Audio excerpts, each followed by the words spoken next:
या शहीद करबला या दाफ़िअ कर्बो बला कुल्लु ख़ाशज़ादे कुल क़बाई दाद कुल गौसे आज़म बने बेसरो सामा मददे क़िबले दी मददे काबे ईमा मददे बगिरदाबे बला उस्ताद कश्ती मदद कुल या मुईन अद्दीन चिश्ती क़ादरी यमुना रे या गौसे आज़म ज़नम तंज़ शेख अहमद रज़ा ख़ां कुतुब आलम ज़नम बलगल उला बिकमालिही कशफत दुजा बिजमालिही फसुनत जमीओ ख़िसालिही सल्लु अलैहि व आलिही करूं तेरे नाम की जां फिदा न बस एक जां तो जहां फिदा तो जहां से भी नहीं जी भरा करूं क्या करोड़ों जहां नहीं।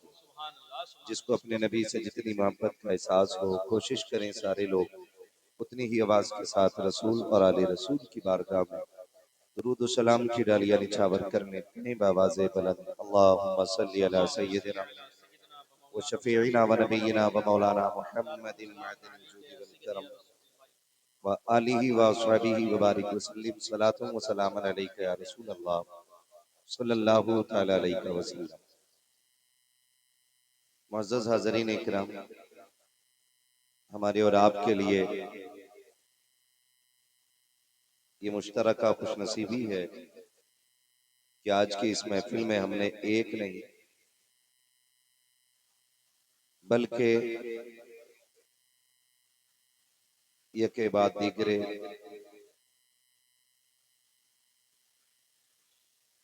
हुजूर के कई बेटों के चेहरों की ज़ियारत कर ली और ये सबसे बड़ी खुशी की बात है।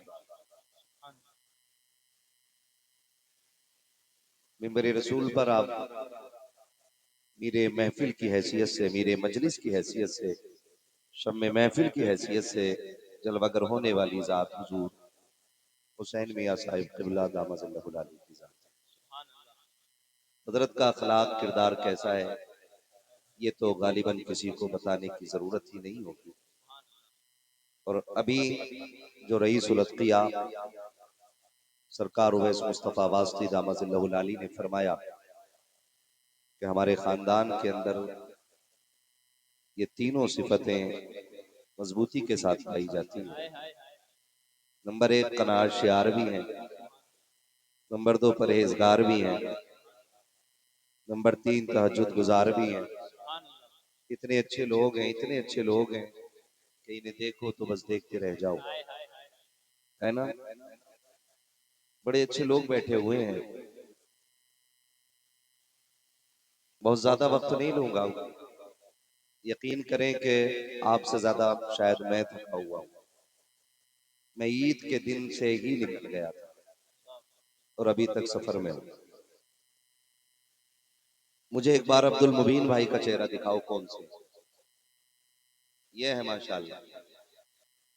अभी मुझे बात बताई गई कि 4 साल से आपकी तारीख लेने की कोशिश हो रही थी, लेकिन 4 साल से तारीख नहीं मिली। मैं तो शुक्रगुजार हूं अब्दुल मुबीन भाई का कि 4 साल से मुसलसल मेरी तारीख ली जाती थी, मैं देता था और मुझे बुलाया नहीं जाता। ये सच्चाई है। इस बार अब्दुल मुबीन भाई ने कहा कि मैं वादा करता हूं आप आएंगे। मैंने मना किया था, मैंने कहा भाई 3 साल से मुसलसल ये लोग तारीख लेते हैं, लिखवाते हैं, और ऐसे नहीं लिखी जाती तो सिफारिश से लिखवाते हैं और फिर जलसे के करीब मुझे कैंसिल कर दिया जाता है। ये 4 साल से मुसलसल हो रहा है, ये मिंबर पे बैठ के बात कर रहा हूं। इस बार अब्दुल मुबीन भाई ने वादा सच्चा कर दिखाया, इन्होंने तारीख ली और इन्होंने बुला भी लिया, वरना लास्ट दिन तक मुझे यकीन नहीं था। ये बुलंदपुर की तारीख आपकी ये 3 साल मेरे साथ में रही है। बस जब आज आ ही गया हूं, आपने बुला ही लिया है। और अली के बेटे की सरपरस्ती भी है, बेटे नहीं बेटों की सरपरस्ती है। और हम तो फिर भी आला हजरत वाले लोग बैठे भाई, जिसके पास चंदे की जबान हो, सुले कुल्लियत के लुक़मे खाए हो, वो बिल्कुल ना बोले। मुझे भी तो दाद भी मुझे आला हजरत वाले की चाहिए, हर किसी की चाहिए भी नहीं। हाँ, मैं कई बार मैंने देखा लोग जनाजे से अलग अलग चलते, जनाजे से अलग अलग चलते। मैंने कहा भाई ये लोग नमाज में क्यों नहीं है, तो कहा इनके कपड़े खराब है। मुझे लग रहा है जो रोड पे बैठे शायद इनके कपड़े खराब है, इसलिए अंदर नहीं आ रहे। अगर कपड़े ठीक है तो अंदर आ जाइए, खराब है तो घर चले जाइए।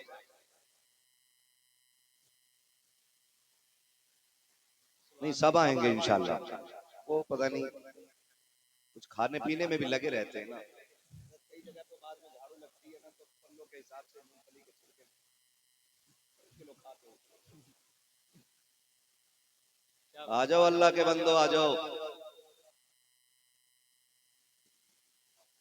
सुभान अल्लाह।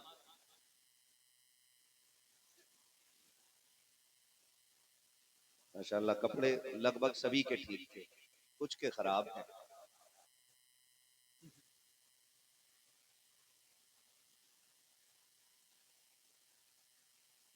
सुभान अल्लाह। तो अब्दुल मुबीन भाई,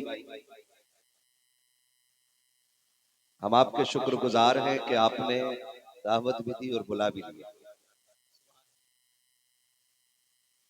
नहीं इस बार यकीन दहानी सरकार उवैस मुस्तफा साहब को की थी, इसलिए भी मुझे यकीन था। हाँ अल्लाह सलामत रखे। बिलंदपुर के कितने लोग हैं, जरा हाथ उठा के बता दें बिलंदपुर वाले। क्या बात है, सुभान अल्लाह है। अब हाथ नीचे कर लो थोड़ा सा, उन्हें भी देख लो जो बाहर से आए, जरा हाथ उठाए जो बिलंदपुर के नहीं है। डबल डबल तो नहीं उठा रहे हो क्या? मुझे ही तो बराबर है ना, बराबर है। माशाल्लाह अल्लाह सलामत रखे। बड़ी मेहनत से महफिलें सजती हैं और जलसे करने वाले कराने वाले बहुत ज्यादा थकते हैं, तब कहीं जाकर के ये महफिलें इस मकाम तक पहुंचा करती हैं। और याद रखिएगा, मैं आपके जहन में ये बात डाल दूं, जिसके कपड़े खराब हैं वो भी सुन ले और जिसका दिमाग खराब है वो भी सुन ले। मैं आईना हूं, दिखाऊंगा दाग चेहरे के। मुझे इतना मीठा भी मत समझना, जितने मीठे तरीके से हजरत कह के चले गए कि ये सही से समझा दे। उनकी गुफ्तगू में मिठास थी, मुझ में नहीं है। मेरा यही तेवर है, मैं आईना हूं, दिखाऊंगा दाग चेहरे, जिसे खराब लगे सामने से हट जाए।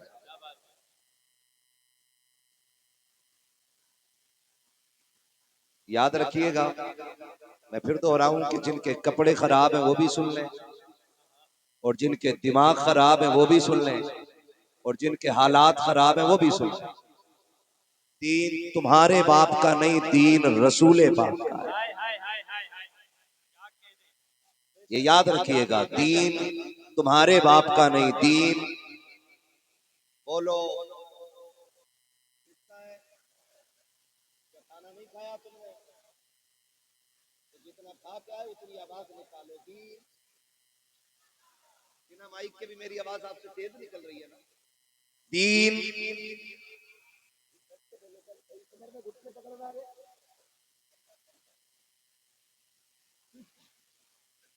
11 साल में घुटनों पे हाथ आए। दीन किसका है? सारे बोले किसका? रसूल पाक का है। और इस दीन को नुकसान कोई भी देगा बर्दाश्त नहीं किया जाएगा, कोई भी बर्दाश्त नहीं किया जाएगा। इसलिए मैं ये बात याद दिला दूं, ये मत सोचना जो तुम कर लो वही दीन है। दीन अभी लवारिस नहीं हुआ है। दीन की सरहदों पे पहरे देने वाला अभी उमर नबी के बगल में लेटा हुआ है। दीन के लिए कायनात लुटाने वाला अबू बकर नबी के बगल में लेटा हुआ है। अगर नबी ने एक इशारा कर दिया ना, तो कोई माई का लाल बचाने वाला नसीब नहीं है। उम्मत किस मकाम पे खड़ी है ये हमें आज सोचना चाहिए। मैं आप जैसे सादा दिल लोगों से कहना चाहता हूं, आप जैसे, मेरे एक जुमले पे गौर कीजिएगा, आप जैसे सादा दिल लोगों से कहना चाहता हूं, कयामत में सबको अपना अपना हिसाब देना, सबको सबको अपना अपना हिसाब देना है। मौलवी अपना देगा, अवाम अपना देगा, इमाम अपना देगा, मुफ्ती अपना देगा, उस्ताद अपना हिसाब देगा, शागिर्द अपना, क्या बात है, शागिर्द अपना हिसाब देगा। काम वो करके जाओ जो गैरत से, शर्म से कयामत में गर्दन झुकानी ना पड़े, बल्कि फख्र से कयामत में गर्दन उठा के हुजूर के चेहरे की जियारत करने का वक्त मिल जाए। बहुत अच्छा पैगाम, बड़ा दुख होता है, बहुत तकलीफ होती है। दिल के फपोले जल उठे सीने के दाग से, इस घर को आग लग गई घर के चिराग से। आज हर बंदे की ये फिक्र है कि लोग मेरी कयादत करें। बहुत गौर से मेरी बात सुनिएगा। हर बंदे की कोशिश ये है कि लोग मेरी कयादत करें, मुझे बड़ा माने। हर शख्स ये चाहता है लोग मुझे बड़ा माने। लेकिन याद रखो, बड़ा वो नहीं जिसके साथ भीड़ ज्यादा है, बड़ा वो नहीं जिसके पास पैसा ज्यादा है, बड़ा वो नहीं जिसके पास ताकत ज्यादा है, बड़ा वो है जिसके साथ खुदा की रहमतें भी हैं, मदीने वाले की मोहब्बत है। ये ख्याल कीजिएगा, एक कयादत के नशे ने अंधा कर दिया, एक कयादत के नशे ने, और इतना अंधा किया कि हमारी नस्लों के खून बहे हैं खून। कयादत की भूख ही थी कि करबला में अली के बेटों पे तलवारें चल गई। मनसब का लालच ही था जिसने 6 माह के असगर के गले पे तीर चलवा दिया था। जब जब ये भूख बढ़ती है तब तक फितना बढ़ता है।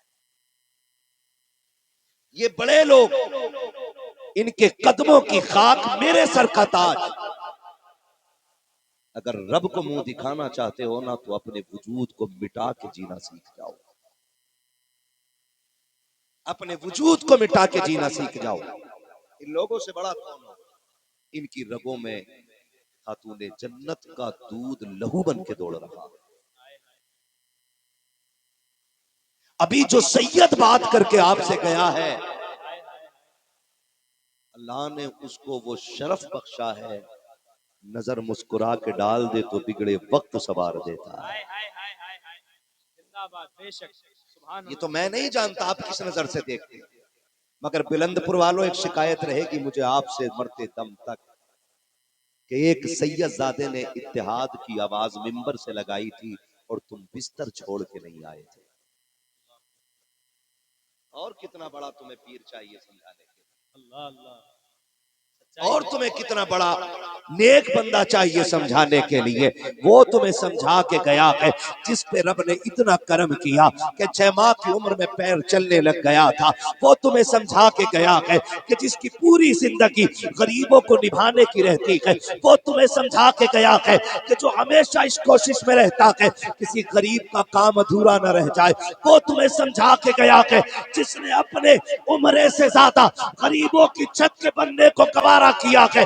उसने तुम्हें समझाया है कि जो माँ के शिकम में आते ही पूरी उम्मत के लिए मुस्तैजा फिजा बन के चले। जिंदाबाद जिंदाबाद सुभान अल्लाह। तो हैरत हो रही है, रखो अपना मौलवी अपनी जेब में। अगर कोई रईस उल अत्किया का नहीं तो वो हमारी जूतियों के लायक भी नहीं।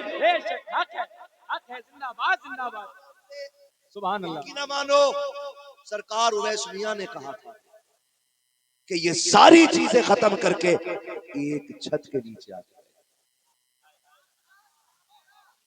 क्या तेरी इज्जत सैयदजादे से बड़ी है? क्या तेरी हैसियत आले नबी से बड़ी है? आला हजरत के नाम पे जान देने वालों, आला हजरत सैयद को कंधे पे बैठा के चल लगे। हम मैं अभी भी बुलंदपुर वालों से कहना चाहता हूं, नाराजी अपनी जगह है, महफिल हुजूर की थी, आवाज अली का बेटा दे के गया है, तो कम से कम बिस्तर छोड़ो, उठ जाओ और हुजूर की महफिल में आ जाओ। इख्तिलाफ राय हो सकता है, नाराजगियां हो सकती हैं, वो हम खत्म कर लेंगे, लेकिन इसमें झगड़ा नहीं होना चाहिए। आज उम्मत कहां खड़ी है? कहां खड़ी है उम्मत? फितना कत्ल से ज्यादा शदीद है। हाँ, फितना कत्ल से ज्यादा मैं जाने आया हूं। और शायद ये मेरी आखिरी हाजिरी हो आपके शहर में, कोई फर्क नहीं है, लेकिन इतना कह के जरूर जाऊंगा, अगर फितने के लिए मस्जिद ज़िरार तैयार की जाती है, कभी आग लगवाते हैं, तो ऐसी इमामत और खिलाफत और क़यादत इस काम की जो उम्मत में दीवारें खड़ी करते हैं। बेशक, बहुत अच्छा पैगाम है। बेशक, मुझे बताओ भाई, किस काम की है? इस उम्मत को मेरे नबी ने बड़ी मेहनत करके इकट्ठा किया है, बड़ी मेहनत करके इकट्ठा किया है। मैं अपने मुसल्ले के लिए आप में दीवारें खड़ी कर दूं, अपनी तकरीर के लिए आप में दीवारें खड़ी कर दूं, अपने नजराने के लिए आप में दीवारें खड़ी कर दूं। अरे दीन की खूबसूरती तो ये है, ये खूबसूरती दीन की है कि मेरा नबी बिलाल को वहां लाके खड़ा करता है जहां अबू बकर खड़ा है। दुनिया देख के कहती है न रसूल की तरह कोई है, न रसूल के खुदा की तरह। नारे तकबीर, नारे रिसालत, फैज़ाने हुजूर गौसे आजम, मजहबे इस्लाम, मजहबे इस्लाम, नारे तकबीर, नारे रिसालत। चलो बुलंदपुर वालों, एक बच्चे के दर्द का मदावा मुझे दे दो। मैं तुम्हें बता रहा हूँ, एक बच्चा। आज कौम कहाँ खड़ी है मालूम है? आज कौम इस मकाम पे खड़ी है कि एक बच्चे को यहूदियों ने पकड़ के, तकरीबन 3 या 4 साल का बच्चा, पहले उसे सिगरेट से जलाया जाता है। किस चीज से? बोलो सारे, किस चीज से जलाया जाता है? सिगरेट से। फिर उसके पैरों में कीलें ठोक दी जाती हैं। आज उम्मत इस मकाम पे आ गई है और हम अभी लड़ रहे हैं, हम अभी लड़ रहे हैं। ये वक्त झगड़ों का नहीं है, ये वक्त एक रस्सी और एक छत के नीचे आने का और ये ऐलान करने का वक्त है कि मोहम्मद से वफा तूने तो हम तेरे हैं। ये जहां चीज है क्या लो हो, कलम तेरे हैं। इसलिए खुदा के वास्ते खत्म कर दें झगड़े, खत्म कर दें। और अगर फितना मेरी वजह से होना तो फिर इमाम हसन की सुन्नत पे अमल करो। हम हसन तो नहीं हो सकते, लेकिन हसन के गुलाम जरूर है ना। इमाम हसन ने सल्तनत खिलाफत तर्क कर दी, हजरत अमीर माविया के हवाले कर दी, सुलह कर ली ताकि उम्मत में खून खराबा ना हो। जो उम्मत में खून खराबा कराएगा, कयामत में वो शैतान के गुलामों में उठाया जाएगा। चाहे मैं हूं या आप हैं, या आप, ये याद रखिएगा, याद रखिएगा। क्या फर्क पड़ता है भाई, क्या फर्क पड़ता है? कोई खास फर्क नहीं पड़ता। इमाम हसन जैसा बंदा अगर हुजूर की खिलाफत की कुर्सी छोड़ सकता है, तो क्या हम उम्मत के इत्तेहाद के लिए अपने मतलब की जमीन नहीं छोड़ सकते? बोलो, छोड़ सकते कि नहीं छोड़ सकते? फिर कौन सा दीन तुम लिए बैठे हो? खुदा के वास्ते नफरतें खत्म कर दो, प्यार बांटो, मोहब्बतें बांटो। और हमारे इन्हीं झगड़ों से सबसे ज्यादा लोग फायदा उठाते हैं, इन्हीं झगड़ों से। मुझे अब भी हैरत हो रही है, मैं फैसला नहीं कर पा रहा हूं कि मैं आपसे क्या कहूं। ये सदारत किसकी थी आज के जलसे में? सरकार रईसुल अत्किया, सरकार उवैस मुस्तफा वास्ती दामजिल्लहुल, है ना।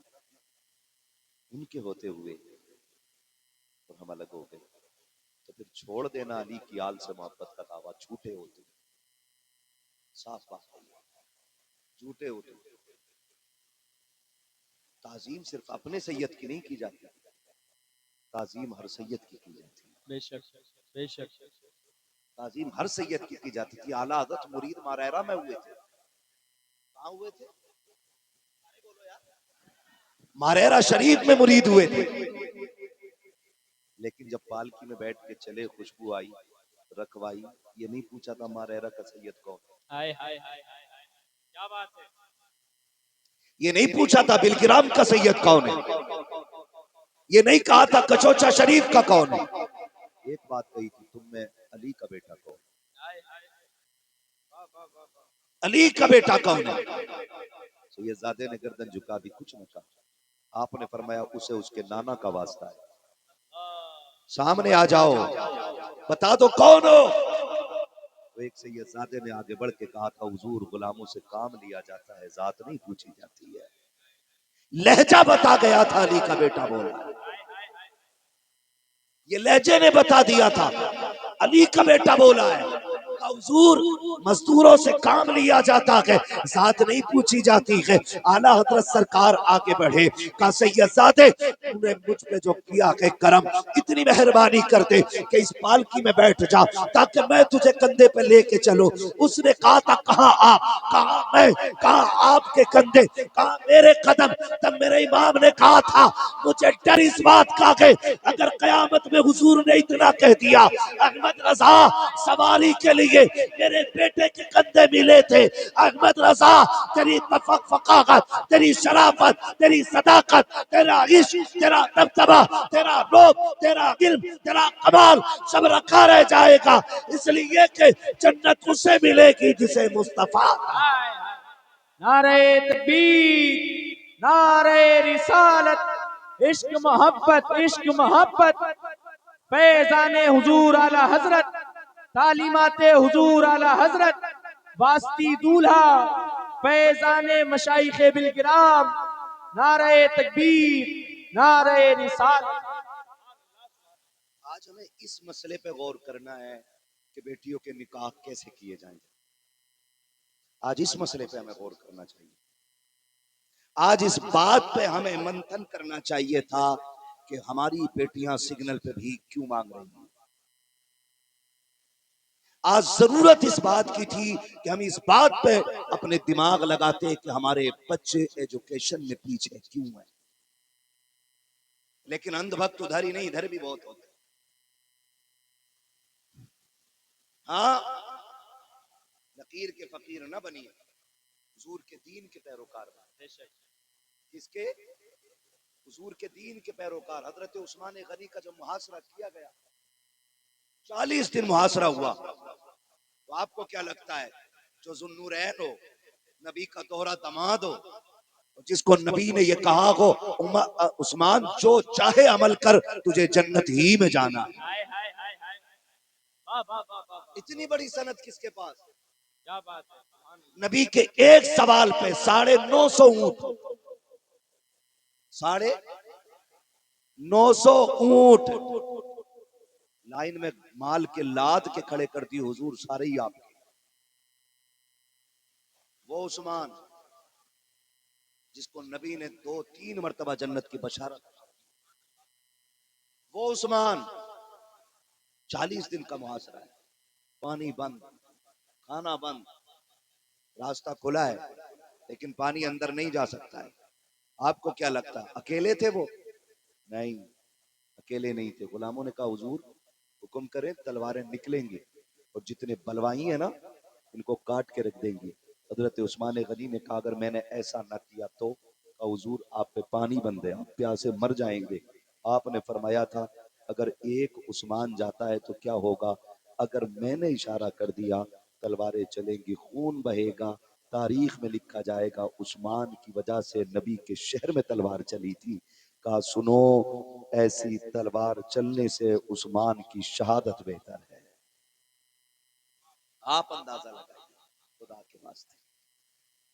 आज हमें इस बात पर गौर करना है कि हमारी कौम आगे कैसे बढ़ेगी। नौजवानों, हम ये सोचे बैठ करके कि हमारी बेटियां आज गैर मुस्लिमों के साथ क्यों जा रही हैं।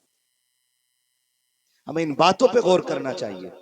ये हमारे सबसे मुश्किल मामलात हैं जिन पे हमें कोई ना कोई बंदोबस्त करना बहुत ज्यादा जरूरी है, बहुत ज्यादा जरूरी है। लेकिन जब हम खाना जंगी में घिरे रहेंगे, आपसी इख्तलाफात में घिरे रहेंगे, हम क्या कर सकते हैं?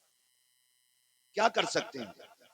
याद रखिए, बाहर की जंगें वही जीत पाता है जिसके घर में जंग नहीं होती, और जिनके घरों में जंग होती है वो कभी बाहर कामयाब नहीं होती। इसलिए यही वजह है, अक्लमंदों ने कहा है कि जब मियाँ बीवी हो, घर में बच्चे हों, तो मियाँ बीवी को अपनी कम से कम खुशी तर्क करके बच्चों के बेहतर जिंदगी के लिए आपस में घर में झगड़ा नहीं करना चाहिए। क्यों? क्योंकि अक्लमंदों ने घर को एक सल्तनत माना और मर्द को उस घर का सल्तनत का बादशाह माना, और औरत उस बादशाहत की वजीर होती और बच्चे उनकी रियाया होते। फरमाया अगर वजीर और बादशाह लड़ते हैं ना तो फिर मुल्क बर्बाद हो जाता है। अगर एक घर इस निजाम से चलता है तो एक शहर किस निजाम से चलेगा? ये फैसला आपको करना पड़ेगा। माफ कीजिएगा, ये बात अपनी जगह दुरुस्त है कि मर्द घर के अंदर बादशाह होता है, लेकिन माँ बहनों से भी कहना चाहूंगा, जैसी बच्चा समझदार हुआ 2 रुपए कमाने लगा, सोची अपनी डोर में ले लें। अपनी डोर में लेने के चक्कर में ना फिर माँ जो है ना बाप की बुराई करती है बेटे से, कहती बेटे तुझे क्या पता, जब तू छोटा था बहुत मारा तेरे को, मैं ही थी जो रह गई वरना कहाँ उड़ती। औलाद 99 नहीं बल्कि 100% फितरी तौर पे अपनी माँ की तरफ जो है वो खिंची रहती है। इसलिए माओ से भी कहना चाहूंगा, अपनी दुनिया भी बचाओ और अपनी आखिरत भी बचाओ। अक्लमंद वो नहीं बेटे जिसके साथ खड़े, अक्लमंद वो है जिसके साथ शोहर का साया मौजूद है। घर ऐसे नहीं चलते, हर कोई इस चक्कर में है अल्लाह कमा रहा कुछ हमें दे दे,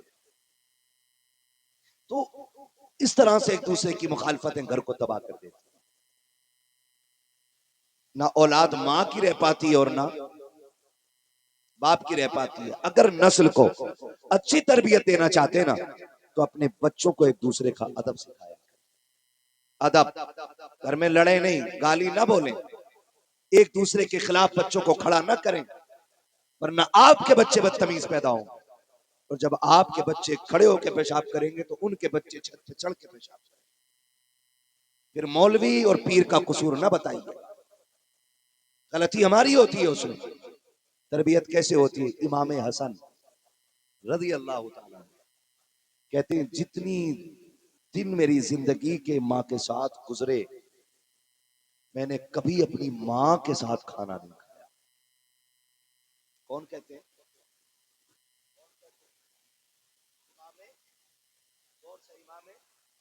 हसन फरमाते हैं मैंने कभी माँ के साथ खाना नहीं खाया। हुजूर क्यों?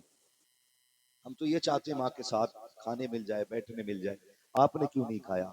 कमाले अदब देखें। कहने लगे मैं इसलिए कभी माँ के साथ नहीं खाता था, कहीं ऐसा ना हो जिस पे मेरी माँ की नजर हो और नादानी में वो लुकमा मैं उठा के अपने मुंह में रख लूं। कहते इस डर से कभी मैंने माँ के साथ खाना नहीं खाया। जब माँ ऐसी तरबियत करती है तो फिर बेटा सुलह करके उम्मत के खून खराबे को बचा देता है। यही हसनैन करीमैन है। इनकी माँ फातिमा है, माँ फातिमा है। तरबियत माँ करती है तो बेटे नेज़े पर कुरान पढ़ते हैं। मैं बेटियों से कहना चाहूंगा, आज तो माफ कीजिएगा, जो मेले होते हैं ना उर्सों के, सबसे ज्यादा बदतमीजी उनमें हो रही। बदनाम आला हजरत और मसलक के आला हजरत, बुरा ना मानिएगा, गलती हम करते हैं और इल्जाम जाके सारा आला हजरत के सर फोड़ दिया जाता है जाकर कि लो जी ये बरेलवी लोग हैं। बेटियों से कहना चाहूंगा, महबूब अलैहिस्सलाम ने फरमाया और औरत नमाज की पाबंद हो जाए 5 वक्ता, अगर साहिब निसाब है तो ज़कात दे, हज फर्ज हो तो हज कर ले, रमजान के महीने के रोजे रखे और शोहर की अमानत में खयानत न होने दे और बापर्दा रहे। आका फरमाते हैं जैसे ही मरेगी अल्लाह उसके लिए जन्नत के दरवाजे खोल। सुभान अल्लाह, सुभान अल्लाह, सुभान अल्लाह। इतनी बड़ी फजीलत इन चंद बातों पे मिल गई है, इतना बड़ा मसला जाफिजा।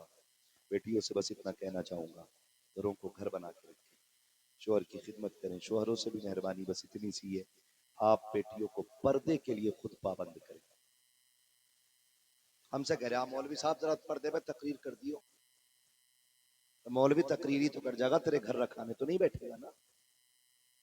किसकी पर्दे में किसकी बेटी बेपर्दा जा रही है ये फैसला तो हमें करना होता है। हम अपने बच्चों को संभालें, अपने बच्चों को समझाएं, हुजूर का दीन बताएं, उन्हें बताएं कि ये दीन कैसे हम तक पहुंचा, इस दीन की कितनी अहमियत है, उन्हें पता होना चाहिए। आज माफ कीजिएगा, जब ईद या कोई भी मजहबी त्योहार आता है तो त्योहार बाद में आती है, बेगैरती हमारे घरों में पहले आ जाए।